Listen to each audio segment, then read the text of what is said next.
Hello everyone. आइए हम लोग नोटिस राइटिंग का क्विक रिवीजन करते हैं। ये नोटिस राइटिंग का क्विक रिवीजन करेंगे। एग्जाम्पल नंबर पहला, तो एग्जाम्पल नंबर फर्स्ट दिया हुआ है कि यू आर अमन और Anita in charge of cultural club of SPV school Patna. उसके बाद लिखा है draft a notice for your school notice board inviting students to participate in the singing competition. ये लिखा हुआ है। क्वेश्चन समझ लें कि इसमें सारा इन्फॉर्मेशन दिया हुआ होता है। जो भी आप क्वेश्चन देखेंगे नोटिस राइटिंग के लिए, तो सारा क्वेश्चन में सारे इन्फॉर्मेशन दिए हुए होते हैं। जैसे लिखा है कि आप अमन हैं या तो अनीता है। अगर आप लड़का हैं तो अमन लिखेंगे, लड़की हैं तो अनीता नाम लिखेंगे। और हैं क्या, इंचार्ज हैं किस चीज़ का, कल्चरल क्लब। और कहाँ के कल्चरल क्लब का, तो स्कूल, ये SPV स्कूल, ये SPV स्कूल पटना के कल्चरल क्लब का आप इंचार्ज हैं। तो ये देख लीजिए, SPV स्कूल यानी कि ये ऑर्गेनाइजेशन का नाम हो गया है, संस्था का नाम हो गया। SPV स्कूल पटना ये संस्था का नाम हो गया। ये इंचार्ज आप हैं, इंचार्ज ऑफ कल्चरल क्लब, ये आपका डेजिग्नेशन हो गया। डेजिग्नेशन का मतलब ये पद हो गया, आप इस पद पे हैं, यानी कि इंचार्ज ऑफ कल्चरल क्लब ये आपका पद हो गया और ये आपका नाम हो गया। इतना ही से आपका काम हो जाएगा। अच्छा, नोटिस लिखना है और क्या करना है, inviting students to participate in the singing competition का। आपके स्कूल में एक सिंगिंग कंपटीशन होने वाला है और वो सिंगिंग कंपटीशन में भाग लेने के लिए सारे विद्यार्थियों को इनवाइट करते हुए एक नोटिस लिखिए, चूँकि आप कल्चरल क्लब का इंचार्ज हैं। करना क्या है, तो आपको पता होना चाहिए कि जब भी आप नोटिस लिखते हैं तो 2-3 बातें महत्वपूर्ण रूप से ध्यान देने की आवश्यकता है। यानी मुख्य रूप से आपको ध्यान देना चाहिए 2-3 बातों पर। क्या, एक तो आपको टाइम मेंशन करना चाहिए कि कब ये प्रोग्राम है। एक तो आपको वेन्यू मेंशन करना चाहिए कि कब कहाँ पे ये जो है प्रोग्राम है। और उसके बाद जो है टाइम, वेन्यू और इस प्रोग्राम में कौन से महत्वपूर्ण चेहरे आ रहे हैं, कौन से या चीफ गेस्ट के रूप में कौन आ रहे हैं, जो भी पार्टिसिपेंट्स हैं उनका नाम मेंशन किया जाना चाहिए। जो भी इन्फॉर्मेशन है वो पूरी तरह से दिया जाना चाहिए नोटिस के माध्यम से।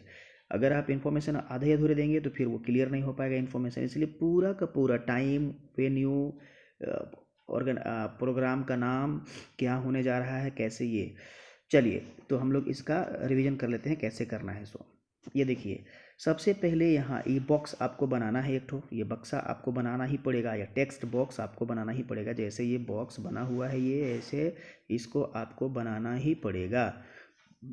और बॉक्स बनाने के बाद बीच में आपको लिखना है यहाँ पे ऑर्गेनाइजेशन का नाम। बीच में देखिए ऑर्गेनाइजेशन या संस्था का नाम, जैसे लिखा हुआ है SPV school Patna. SPV school Patna ये ऑर्गेनाइजेशन का नाम है, संस्था का नाम है। यानी जिस ऑर्गेनाइजेशन से, जिस संस्था से नोटिस रिलीज हो रही है, जिस संस्था से नोटिस दिया जा रहा है, उस संस्था का नाम, उस ऑर्गेनाइजेशन का नाम यहाँ पे होना चाहिए। नाम लिखने का तरीका क्या है, ये बहुत बारीक चीज़ है, इसको जरूर ध्यान में रखना चाहिए। क्या है तरीका नाम लिखने का, जब भी आप नाम लिखते हैं, चाहे वो किसी का भी नाम हो, चाहे वो अपना नाम लिखते हैं, चाहे किसी भी व्यक्ति का, किसी भी वस्तु का, किसी भी स्थान का आप नाम लिखते हैं, तो नाम हमेशा कैपिटल लेटर से शुरू होना चाहिए। नाम में जितने भी शब्द शामिल होते हैं, सारे शब्दों का पहला अक्षर कैपिटल होना चाहिए। जैसे मान लीजिए अगर ऐसे लिखा हुआ है रवि कुमार, अगर लिखा हुआ है तो आपका ये के भी कैपिटल होना चाहिए, आर भी कैपिटल होना चाहिए। तो ये चीज़ें हैं, विशेष ध्यान दें। तो यहाँ भी आपको वैसे ही करने की आवश्यकता है। कैसे करने की आवश्यकता है, तो देखिए एस कैपिटल, फिर यहाँ पे स्कूल का एस कैपिटल, पटना का पी कैपिटल। तो ये जरूर ध्यान रखें, ऐसे ही लिखना है आपको। अब उसके जस्ट नीचे नोटिस लिखने की आवश्यकता है। ऐसे सभी लेटर्स कैपिटल में होंगे, NOTICE, ये पूरा का पूरा जो है सभी लेटर्स, इसमें जितने भी लेटर, जितने भी अक्षर सम्मिलित हैं, सब के सब कैपिटल में होंगे। नोटिस लिख देना है ऐसे। उसके जस्ट नीचे जो है, नीचे वाली लाइन में आपको जो है डेट लिखना है। वो डेट लिखना है जिस दिन आप ये नोटिस ड्राफ्ट कर रहे हैं, ये डेट लिख देना है। अमूमन आप उस दिन एग्ज़ाम में बैठे होंगे तो एग्ज़ाम हॉल से ही वही एग्ज़ाम वाला ही डेट, जिस डेट में एग्ज़ाम हो रहा है वही डेट आप मेंशन करेंगे। यानी जिस दिन आप नोटिस लिख रहे हैं उस दिन का डेट आप डाल देंगे। उसके बाद एक हेडिंग देना है, यानी नोटिस का हेडिंग देना है। जिस विषय में नोटिस लिखना है उस विषय का हेडिंग दे देना है, यानी कि उस नोटिस का हेडिंग दे देना है यहाँ पे।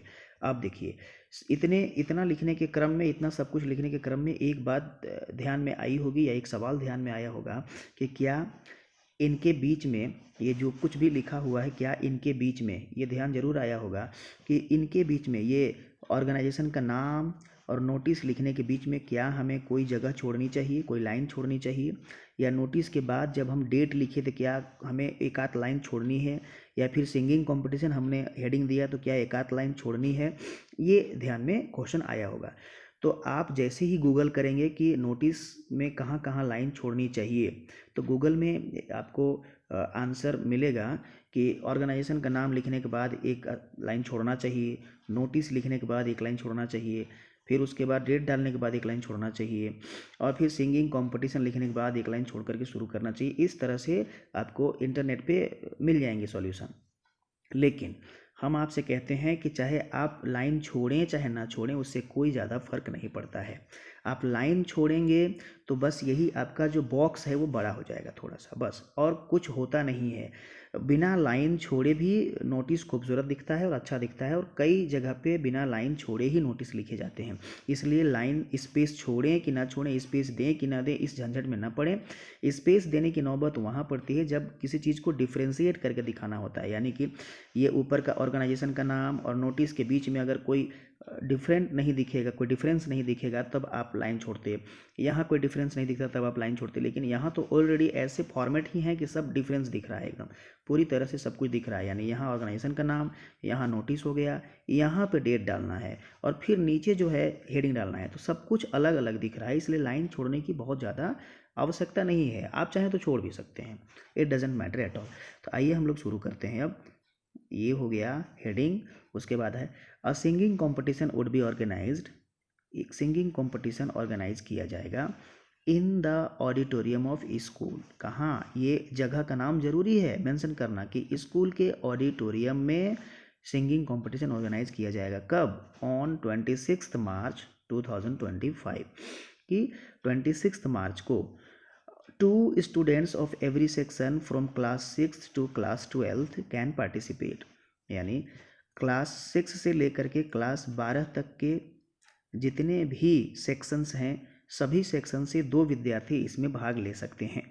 Interested students can submit their names to their class teacher by 2 March 2025। यानी कि जो भी इच्छुक विद्यार्थी हैं वो अपना नाम दे सकते हैं अपने क्लास टीचर को, अपने क्लास टीचर के पास नाम सबमिट कर सकते हैं। कब तक? 2 मार्च 2025 तक। ख़त्म हो गई आपकी नोटिस, क्योंकि 50 शब्दों में लिखना ही होता है, इससे ज़्यादा में नहीं लिखना होता है। 4-5 नंबर के सवाल होते हैं। अब जैसे ही ख़त्म होता है, जस्ट नीचे आप अगर लड़का हैं तो अमन लिखेंगे, लड़की हैं तो अनीता लिखेंगे, और अपना पदनाम यानी डेजिग्नेशन लिख देंगे। तो अमन आप क्या हैं? इंचार्ज हैं। किस चीज़ का इंचार्ज है? कल्चरल क्लब का। बस आपका नोटिस ख़त्म हो गया। तो बस ऐसे ही करना है। इस तरह से आपके पास और भी क्वेश्चंस हैं, आप आराम से चाहें तो प्रैक्टिस कर सकते हैं। अगर नाम नहीं दिया हुआ है तो नाम नहीं लिखेंगे, नाम दिया हुआ है तो नाम लिखेंगे। नाम नहीं दिया हुआ है तो आप जैसे नीचे देखें, ये आप सिर्फ और सिर्फ डेजिग्नेशन लिख करके छोड़ देंगे। यहाँ जैसे दिया हुआ है डेजिग्नेशन, वैसे आप लिख करके छोड़ देंगे। और नहीं तो आप XYZ लिखेंगे। अगर नाम नहीं दिया हुआ है तो जैसे यहाँ XYZ लिखा हुआ है तो आप XYZ लिख देंगे, ABCD लिख देंगे। लेकिन अपना नाम कभी नहीं लिखेंगे, ना तो अपने मित्र का नाम लिखेंगे, ना अपने दोस्त का नाम लिखेंगे, किसी का नाम नहीं लिखेंगे।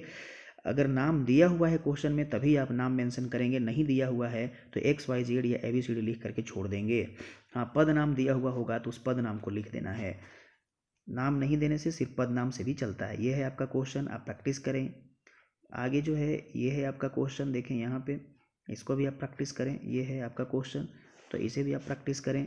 और इस तरह से आपको ये टिप्स दिया हुआ है, नोटिस का टिप्स, तो आप ये भी देख सकते हैं नोटिस क्या है और ये क्या क्या होना चाहिए। ये जो टिप्स है, यानी कि ऑर्गेनाइजेशन का नाम होना चाहिए टॉप के सेंटर में, नोटिस लिखा हुआ होना चाहिए जैसे हमने दिखाया आपको। उसके बाद लेफ्ट कॉर्नर में डेट होना चाहिए।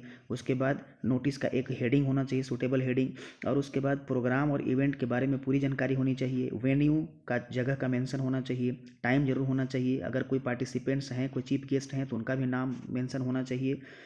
और जैसे ही ख़त्म होता है, जैसे ही ख़त्म होता है नोटिस, आप तुरंत जो है लेफ़्ट कॉर्नर में क्या करते हैं, नाम दिया हुआ है तो नाम लिखेंगे, और उसके जस्ट नीचे जो है डेजिग्नेशन यानी पदनाम लिख देंगे। तो इस तरह से ये आपके पास दिए हुए हैं और ये करने के बाद आप देखेंगे कि यहाँ कुछ चीज़ें और ये ज़रूर ध्यान देंगे कि बॉक्स में टेक्स्ट बॉक्स ज़रूर बना होना चाहिए, बॉक्स में ही लिखना है नोटिस। अच्छा, और ये बात भी ध्यान देंगे कि जितने भी प्रिस्क्राइब्ड वर्ड लिमिट है, क्वेश्चन में दिया हुआ रहता है वर्ड लिमिट, उसी वर्ड लिमिट के अनुसार लिखेंगे। उससे ज़्यादा लिखने से भी कोई नंबर मिलना नहीं है, इसलिए कम ही लिखें, ठोस लिखें, बहुत अच्छा रहेगा। तो ये चीज़ें हैं। चलिए ठीक है, फिर हम लोग मिलेंगे अगले किसी विशेष क्वेश्चन के साथ। तब तक हम लोग फिर विदा लेते हैं। धन्यवाद।